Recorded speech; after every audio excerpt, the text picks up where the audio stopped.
Hello everyone and welcome to the channel. I'm Emmanuel, I'm an Airbus pilot, and in today's tutorial on the A320 we're going to have a look at the approach, starting in 10,000 feet and then going down to the final approach configuration.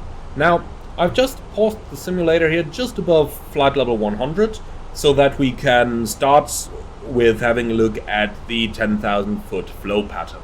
Note that according to Airbus, this is a 10,000 foot above aerodrome level flow pattern, so if you're approaching an airport that is located at a higher altitude, say 5,000 feet, then you would carry this pattern out at 15,000 feet on the altimeter. Alright, so let's take it out of the active pause, and then we are going to have a look at the 10,000 foot flow pattern now.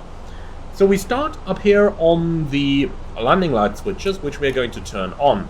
We'll also ensure that our seatbelt switch is turned on, and then we can move down to the EFIS control panels, where we make sure that constraints are selected and that the landing system is selected, and an appropriate range obviously set as well.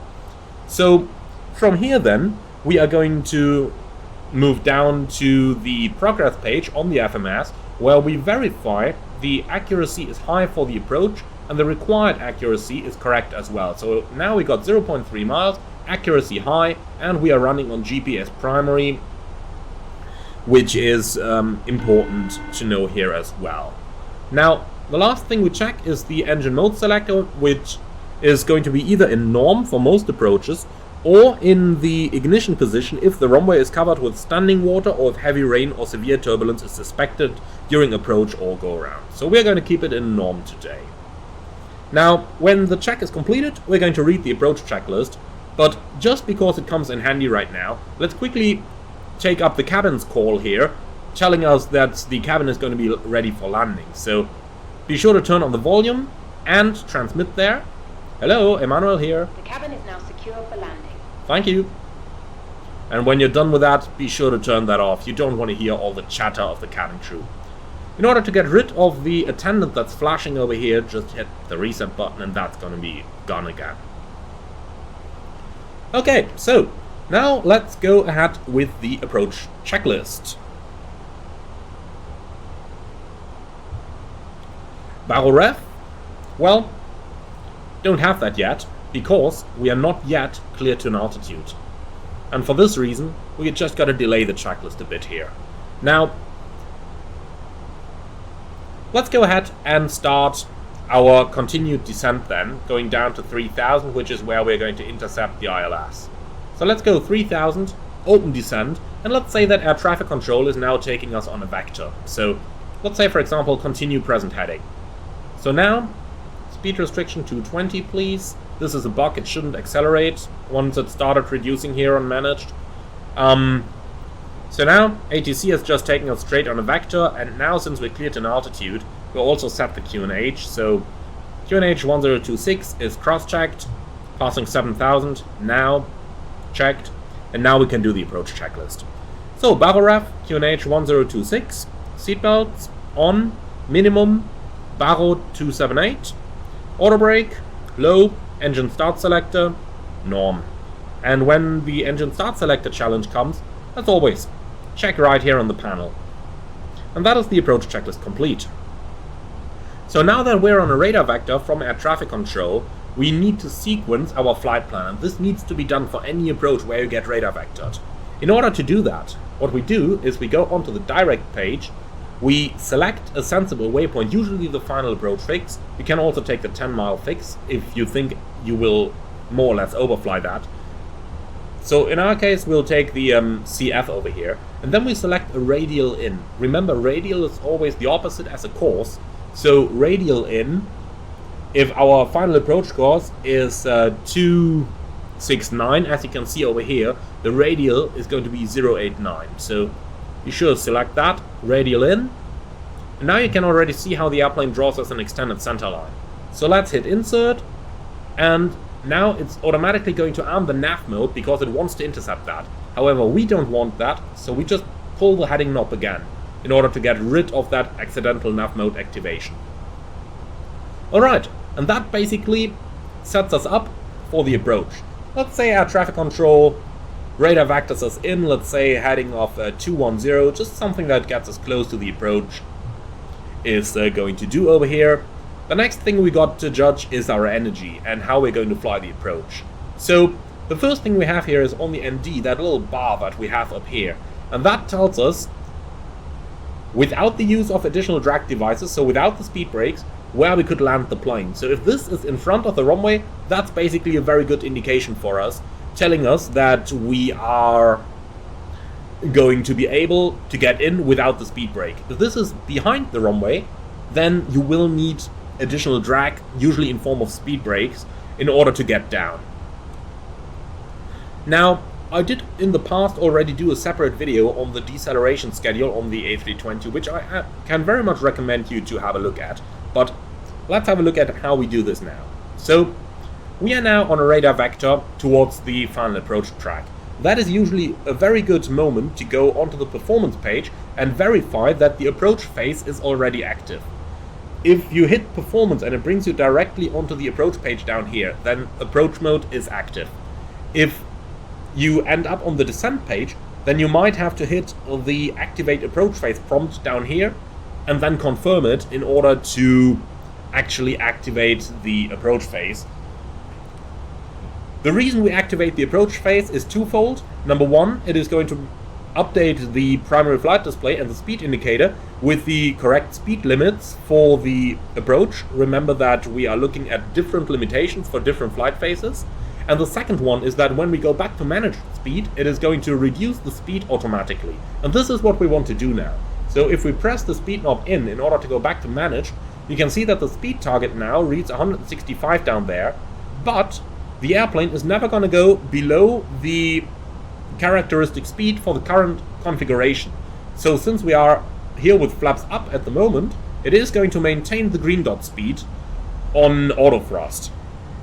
If we want to reduce speed below that, we need to extend the flaps. And since we're about to approach the final turn, 13 miles out, that's usually a good point to be there in green dot speed. And now we can extend the flaps to the 1 position, and that is going to start our speed reduction down towards the S speed. Now, when we reach the S speed, we are going to maintain that to fly the standard approach profile today. So, standard approach profile on the A320 is you intercept the glide slope using flaps 1 at the S speed. In 2,000 feet above the ground, you're going to go flaps 2. Once flaps 2 is achieved, you go gear down. When the gear is down, you go flaps 3. And when the speed permits, you go flaps 4. And that is the usual approach schedule in the A320.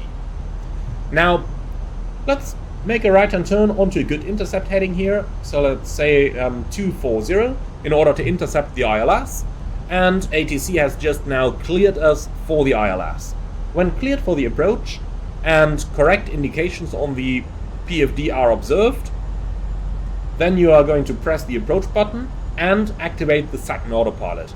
Verify on the FMA, Cat3 Dual, Autopilot 1 and 2, Glide Slope and Localizer Blue. So, let's just descend down 2,500, which is going to be the platform altitude for this approach.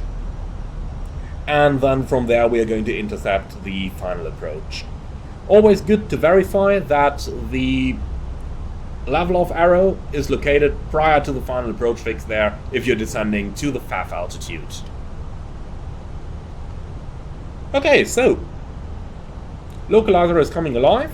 We will see lock star in a moment, which indicates that the airplane is intercepting. 2,500. Here we go, lock star, and then it is going to intercept the glide slope very soon, and then we are going to see glide slope star as well. Now, as I mentioned, usual configuration if ATC doesn't require any speed limitation would be just to fly the S speed in config 1 upon glide slope intercept. We do have glide slope intercept just now. Glide slope star is just showing over there, so we can now set our missed approach altitude, in our case 3,000 feet, and verify that on the PFD up here as well. Next up, we're going to remain on this approach, fly down like this all the way until 2,000 feet above the ground, and do note that the radio altimeter might not give you the correct height above the airfield because there might be mountainous terrain that you are flying over. Here in Heathrow, that's not a problem. So as soon as we see 2000 down here on the red alt, we're going to go for flaps 2. So basically now. And at 2000 feet above the ground, the ECAM memo for the landing is also going to come active on the ECAM. So now we're waiting for the flaps to extend into the 2 position like so, and then we can go gear down. The reason why we do one after the other here is that we don't want to put too much of a stress on the hydraulic system, but you can see how the speed is rather hard to control over there, as long as the landing gear is not down. Here we go, landing gear is down. So now we are just above the speed limit for the next flap setting over here, so that is something that we want to keep an eye on. We're now slowly reducing our speed below the flap setting, and let's go flaps 3. At this point we also arm the spoilers and turn on the nose landing light, or the nose light, and the runway turn-off light. Alright, and the speed is now below the maximum for flaps full, so let's go flaps full. Approaching 27 right. Checked. So we are in VMC over here, that means 500 is our stable gate. So we now just watch the speed coming down and have the airplane stabilized by the time we reach 600 feet on the altimeters. Okay, landing checklist is complete. And we're all stable. Now, this is obviously rather marginal conditions over here. We are just about stable, just about legal, but, well, weather is weather. Sometimes these things happen like this. Okay, I am going to freeze us in place right over here. Toggle the active pause, as the landing will really need its own video. So with all of that said, I would like to thank you very much for watching. Hope that you have enjoyed this video. I see you all again on the next one, and as always, if you're up for more, don't forget to like, comment and subscribe. And if you really like what I'm doing, I would appreciate a small donation through the Buy Me Coffee link in the video description below. Thank you for watching, and I'll see you all again on the next one.